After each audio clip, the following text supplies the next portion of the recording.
Now, tonight's topic is true patriotism. Yeah, everyone's excited. Well, it is ironic in a sense because the date is usually the second Monday in the month. It did not occur to me until much later that this is, of course, September 11th. And how many here can remember September 11th of 16 years ago? Well, I was actually on my way with a group of seminarians to whom I was going to give a tour of the city. I was on my way into D.C.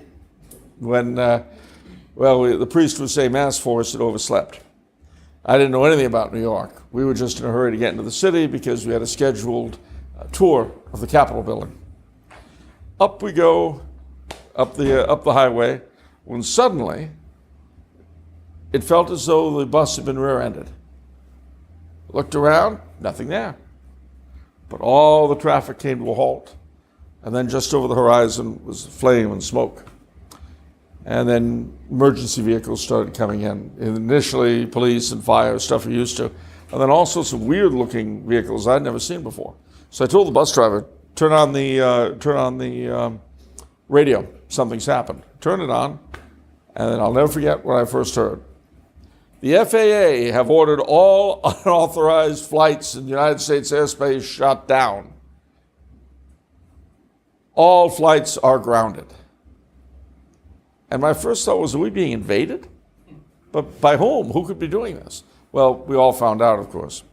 But I mention this because if you can remember the first few weeks after that, everybody was waving flags, and God Bless the USA was about as impossible to escape as Christmas music in November in supermarkets today.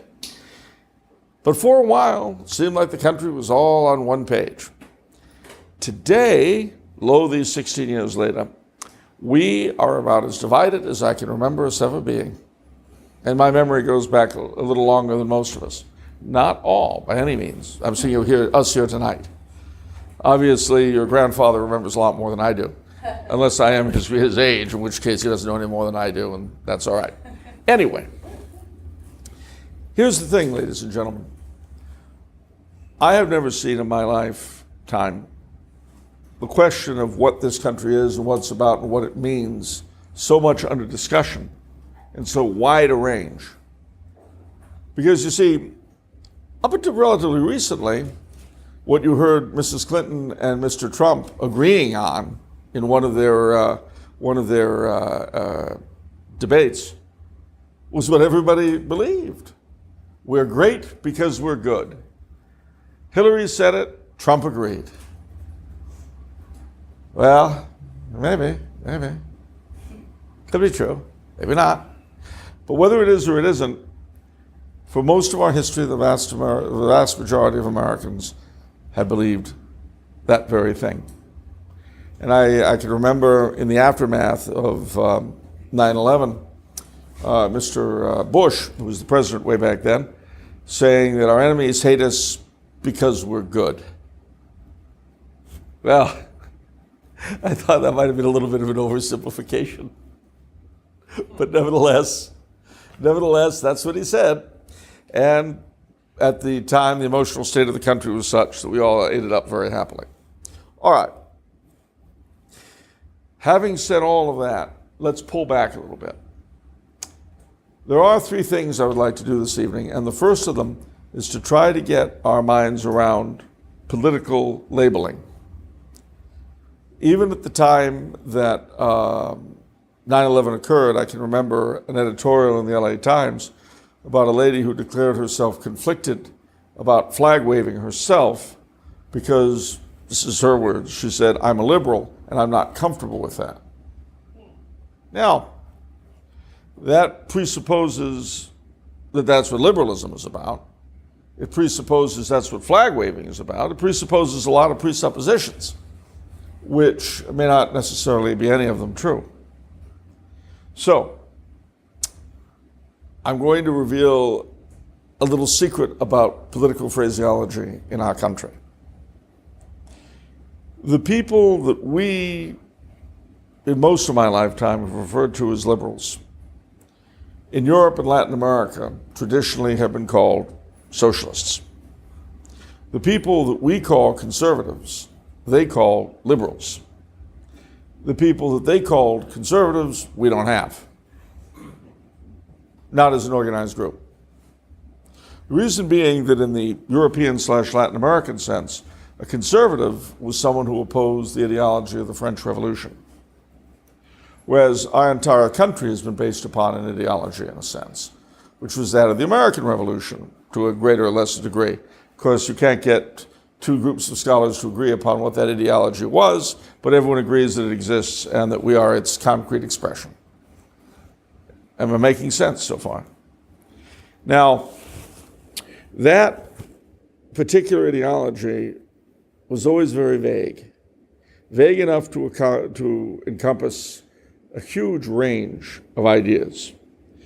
One of the things that a very noted observer of the American scene back in the 1920s said, and I can't remember who it was, I've gone blank, but it doesn't matter, the quote's what matters. He said, in the United States there are two parties, and the major difference between them, meaning Republican, Democrat, the major difference between them are the names. Because parties in this country have usually not been so much ideological as interest-based. That is to say, specific interests. That was how, in my far-off youth and before then, pro-segregation Southerners could coexist in the Democratic Party with quote-unquote liberal Northeasterners, and country club conservatives, quote-unquote, in the Republican Party could coexist with the evangelicals. It's because neither party, although they would trumpet ideology to some degree, they were really more about interest than anything else, and neither of them disagreed too much with the end state, with what they wanted. Now, when this country became independent, it was faced with several major difficulties. One of them was that they no longer had a king. Now, why was that a problem? Because there was no longer, given the very diverse population that they had, there was no longer a unifying symbol. So to replace the king, they very consciously, and by they I mean people like Noah Webster, the man who taught you how to spell English funny. Noah Webster, Webster's Dictionary. Yeah. All the old people are going, yeah, the younger ones are saying, who, what? Well, dictionary? It was like Wikipedia, only on paper. It's long story.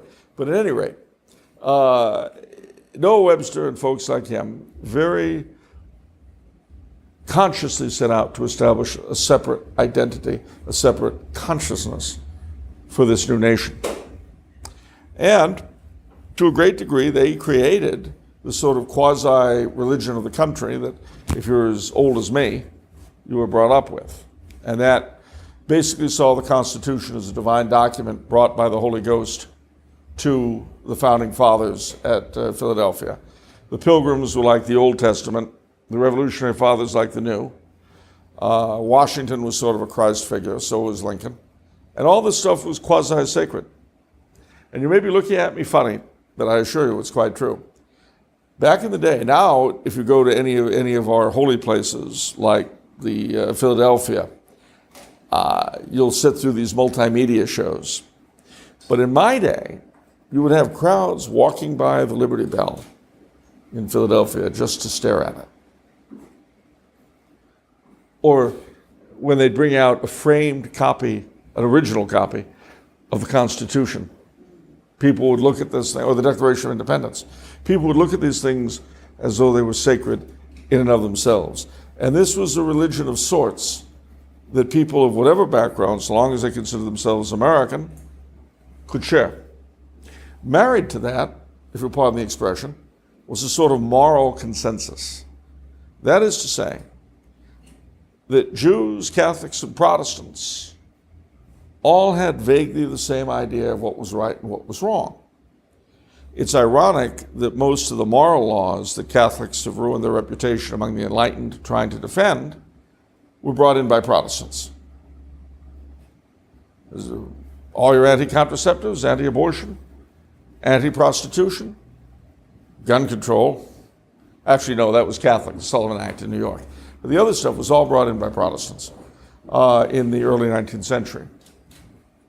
Now, that moral consensus was the thing, married to that quasi-religion of the country of which I spoke, was the thing that allowed the country to function despite an enormous amount of disunity, despite the emergence of a sort of schismatic sect, the Confederates. And unless you think I'm kidding, I'm not really. The official seal of the Confederacy showed Washington on horseback. Because as far as they were concerned, they were repeating what their grandfathers had done in rebelling against the British. That's just the way it is. So my little joke is that the Union were like the Sunni and the Confederates like the Shia. But anyway, I digress. So that quasi-religious, quasi-moralistic, very difficult to nail down, very difficult to define religion of the country was what prevailed up until the 1960s. And it wasn't something people studied or tried to examine. One thing about our character as Americans up until recent days, and with a brief exception during the Depression, is that we are not very introspective as a people. We don't really try to examine America as a phenomenon, generally speaking. At least we haven't until recently. Simply because we were so sure that we were the shining city on the hill, the great example for all else to follow. What's to examine when you're already here? That is like the old lady in Charleston when she was asked, why have you never traveled anywhere? She said, why would I? I'm already in Charleston. There's no need to go anywhere else, is there? But that is how we Americans basically have felt toward the rest of the world. And part of this, ladies and gentlemen, comes to us in very attenuated form from the Puritans, who in a lot of ways were the ideological active ingredient in America. A lot of our attitudes, a lot of our ways of looking at the world come to us from them. And one of the things we've gotten from them is a sort of inherent but unstated anti-foreignism, or if you prefer, American exceptionalism. What do I mean by this? Well, I'll put it this way. If you tell a Frenchman or an Englishman or an Italian that something's un-French, un-English, or un-Italian, they'll say, okay, it's foreign, what's your point? But un-American, oh, ladies and gentlemen, un-American has a very particular and special meaning. It's outside the fold, beyond. And that's very much, I think, a remnant of our Puritan, I can't say not my ancestors, they were my ancestors' enemies, but of our Puritan predecessors viewing those amongst whom they settled as Canaanites, whom they had to subdue. All right. At any rate, whatever its reasons, and one could discuss the former American character as many ways as you like, suffice to say that it perhaps ended up epitomized in the artwork of Norman Rockwell and the music of Irving Berlin. And one of the interesting things about our country is that while it had this Calvinist, generic Protestant, quasi-Unitarian as well, that's a whole other story. The Unitarians are very, very important in our country's history. It had that ethos. It's interesting that it has been three minority groups, specifically blacks, Jews, and Catholics, who have done the most for its entertainment and popular culture. And I think if I wanted to spend a lot of time thinking about that, I'd come up with a reason, but I'm not and I haven't, so I won't. Suffice to say, that was the American ethos as it was. And it worked very well for a long time in terms of establishing a powerful nation that, at the time I was born anyway, bestrode the world like a colossus. And if that's success, then we sure were successful. But as we know, it's a country made up of many, many different peoples, many different kinds of peoples. There's a film that I recommend highly for you to see, if only to twist your head a little bit, called Gabriel Over the White House, which came out in '33. It was William Randolph Hearst's idea of how the country should be run. I don't endorse it, but I don't endorse his measures, but there's an interesting point in it.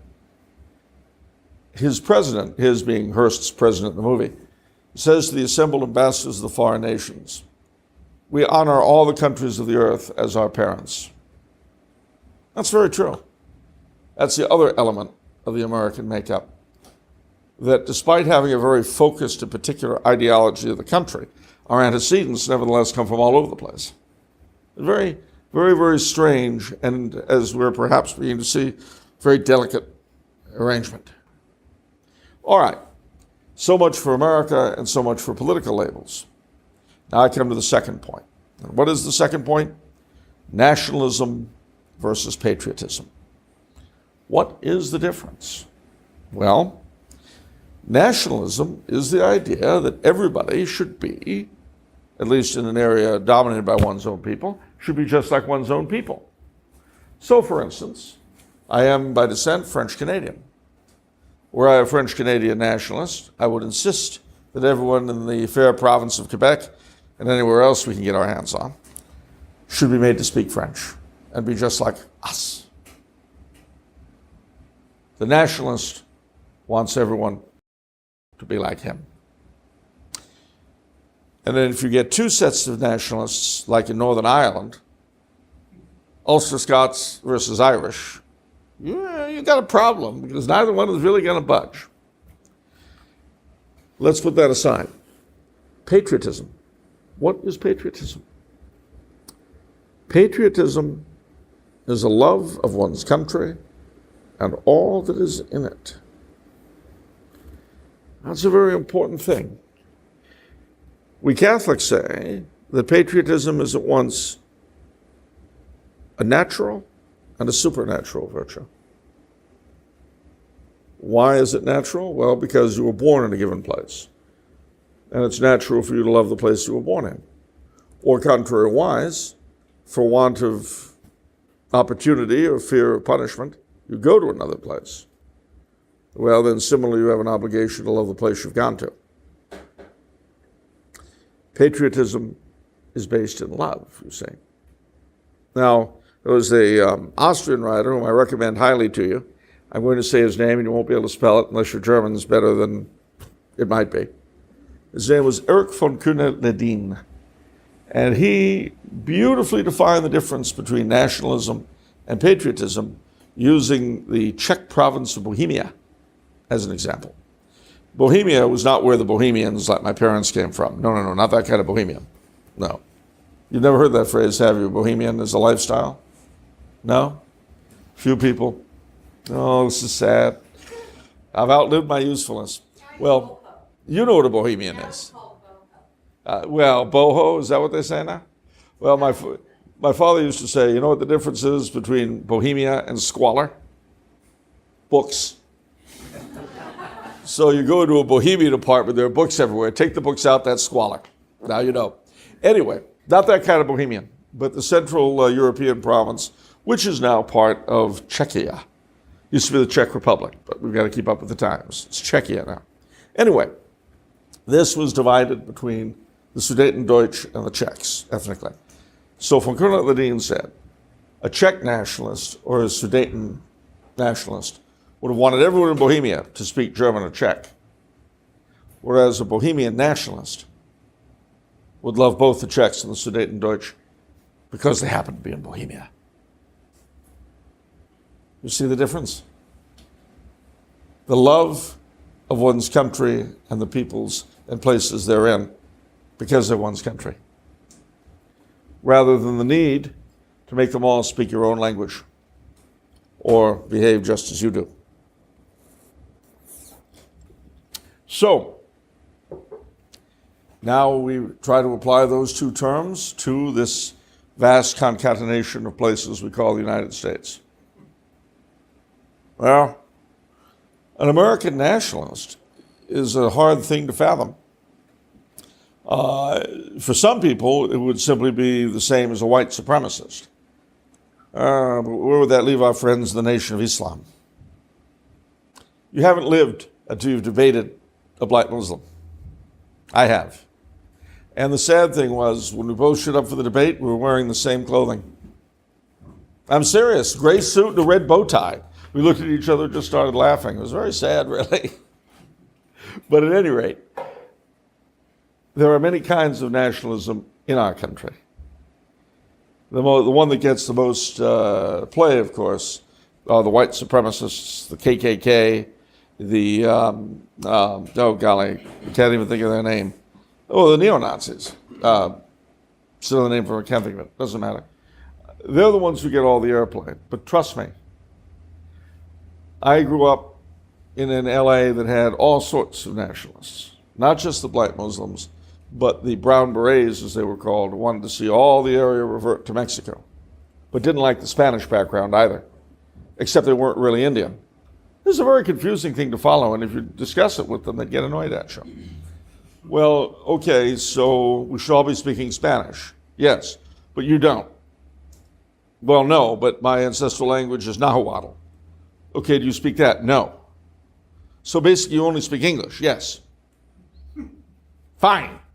And my first language is French, you understand. So what the sensibility I brought to these arguments were a little bit unlike anybody I was arguing with. All right, where am I going with all this? Nationalism of any sort in a setup like ours is a recipe for ruin. Why? For the same reason it was in Austria-Hungary, for the same reason it would be in Switzerland, the same reason it's tearing Belgium apart. When you have a country that is made up of many different peoples and many different nationalities, if you are a nationalist, you are begging to go to fisticuffs with somebody, which leaves patriotism. But then we have to define patriotism, and then as Americans we are brought face to face with that weird religion of the country, which, I'm going to say this strictly on my own recognizance, took the place of real patriotism. Because we reduced the country in which we lived to an ideology. Now, it was an ideology that was very successful for a long time, but now it isn't really. So what are we left? What is this country of ours to be if everyone no longer sees George Washington and Thomas Jefferson and Abraham Lincoln or Jefferson Davis, if you belong to that brand of the national religion? Where does that leave us? Where does that leave us indeed? How to love the country beyond that ideology? What if you don't think the Constitution was brought by the Holy Ghost? What then? It's a hard question. And there are, I think, two answers for it. The first, believe it or not, comes from the bottom up. We are used to thinking of these United States purely in terms of that ideology and of the revolution and the Civil War and all that. But if you notice what we neglect, it's where we are. How many here voted, you people who live in LA, you don't get to raise your hand, because more Angelenos tend to vote than anywhere else in the county. But how many here voted in your last municipal elections? Wow, I'm amazed. You are a very unrepresentative bunch of people. I'm serious. Because when I went to vote in my Monrovia city elections, did I mention that, Monrovia? You'll ever guess what percentage of us voted? 10. No, we're ideologically and civilly committed. 10% turned out. And only one of the offices was contested. And that was the mayor, who's a great guy. I mean, I was happy to vote for my one-party slate because they're actually doing a great job. But what if I lived in Bell? How do you think these things happen? There is what I call the tyranny of the involved. Or as Woody Allen tells us, half of success is just showing up. On the local level, especially in suburban areas like this, the vast majority of people pay no attention to their own town.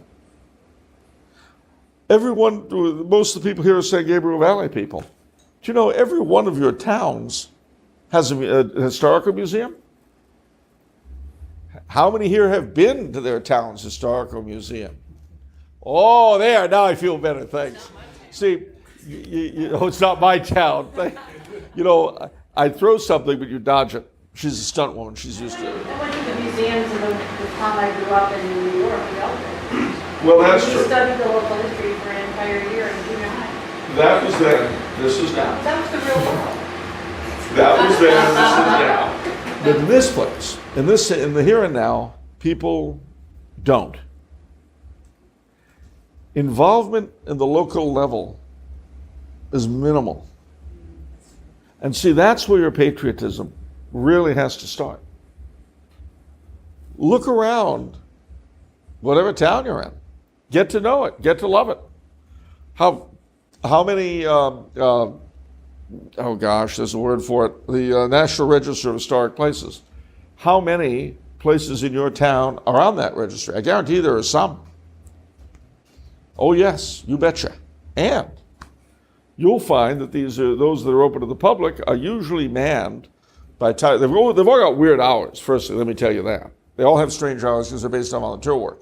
So if you look in your local museum, it'll be every third Sunday between 9 and 4, and every second Tuesday between 2 and 7. Why? Well, because that's when they can get people to do it. Look into that kind of thing. Get to know your town. Get to know where you live. That is where patriotism has to begin. And then it spreads out a bit further. Because you know what? Yes, you're in the wonderful town of Monrovia, say, or even God-protected South Pass. But, well, I had to say something. But you are part of the San Gabriel Valley. There's a lot to see in the San Gabriel Valley. A lot of bizarre, different, unusual groups and celebrations and settings in this San Gabriel Valley of ours.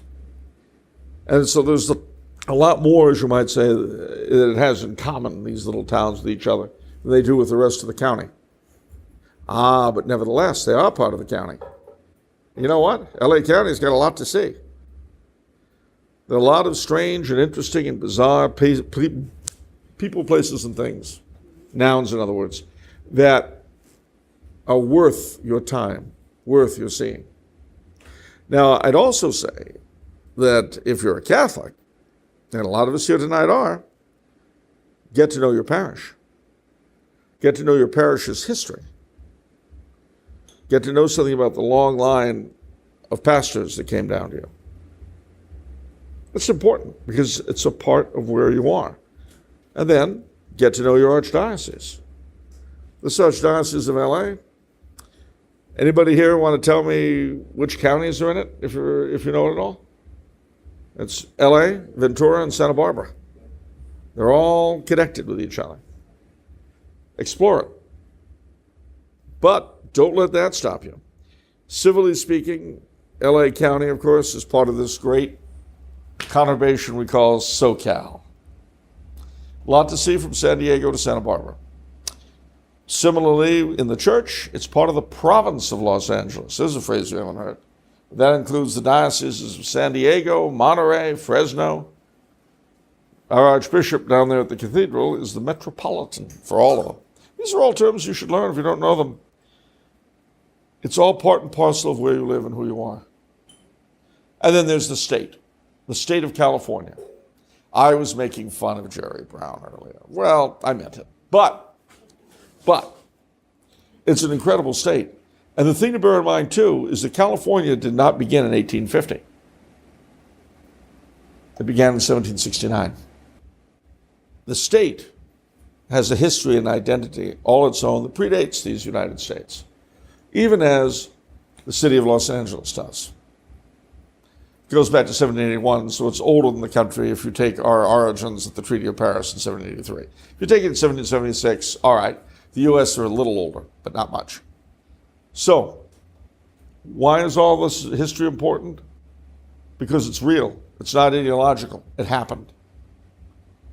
Why are these stories of the various immigrants that came here and of the tribes that already were here, should they all be important to you? Because it's part of what made us who we are. And without them, we wouldn't be here.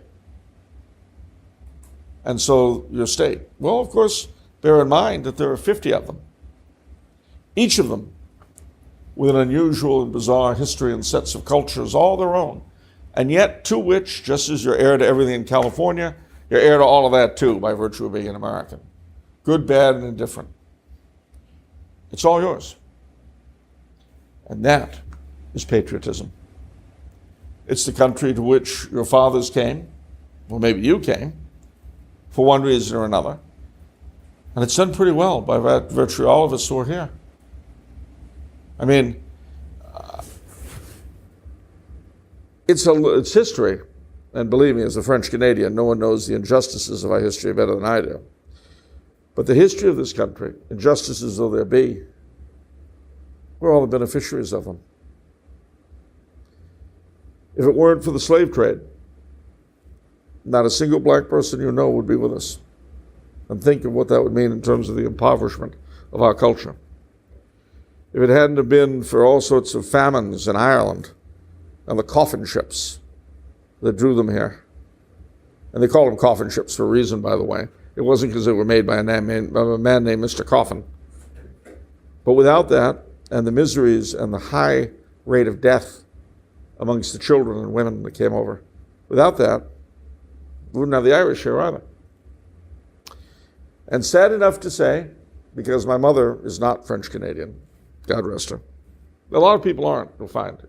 No, lots of people are not French Canadian. I've discovered this myself. But without my ancestors being beaten at the Plains of Abraham, something that was kind of carved into each of our souls. But without that, I wouldn't be here. So you see, this is an important thing to bear in mind too. You are the inheritors of the totality of the thing. All of it.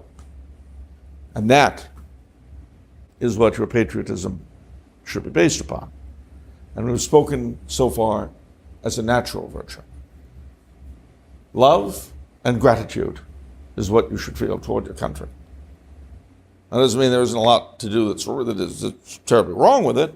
There sure is. And I'm going to say something really radical in a moment along just those lines. But before I do, let me just reemphasize one more time. The natural virtue of patriotism should be based in love for the country and in gratitude for what it has done for you. Now, and by extension, love and gratitude for all the peoples you share it with, even if they're both French Canadian and loudmouthed. Notice that I have barely touched upon religion, and now I shall. And I don't mind doing so. If you are a believing Catholic, and I am, then you believe that Christ was the founder of your religion and that he gave the apostles the divine mandate to evangelize the entire earth. Now, for those of us who are Catholic, some few of us settled in places, not just Quebec, but California, New Mexico, Texas, Florida, etc., that predated the American invasion and takeover. Other than them, Catholics came to this country as poor immigrants. The faith arrived in steerage class, as you might say. But in coming here, and historically speaking, they made kind of a deal with the powers that be. And the deal was that as long as we weren't smacked around and had a chance at economic advancement, it wouldn't rock the boat. It wouldn't try to evangelize. It's significant that the very first Catholic bishop ever appointed to this country, John Carroll, was appointed on the advice of Benjamin Franklin, who told the Pope when he was asked why Father Carroll. He said, well, I was 2 months with him on the trip to Quebec and he never once mentioned religion. And that has been the deal we Catholics have had in this country ever since. Culminating, of course, in JFK's promising the Houston Ministerial Association in 1960 that he would never allow his religion to affect his conduct in office. And some say that in order to make sure there was no seepage, he wouldn't let it affect his conduct in private either. In case it should kind of get over there. Well, that That was the deal. And we got one of our own as president. Of course, if you're a French Canadian from New England, an Irishman as president of the White House doesn't help you at all, but never mind. I've got to be careful about my anti-Irish comments because my pastor will excommunicate me. But, sorry, Father, I didn't see you there. But the thing is that we did this country a terrible disservice, a horrible disservice, in not evangelizing her. And we are seeing the results.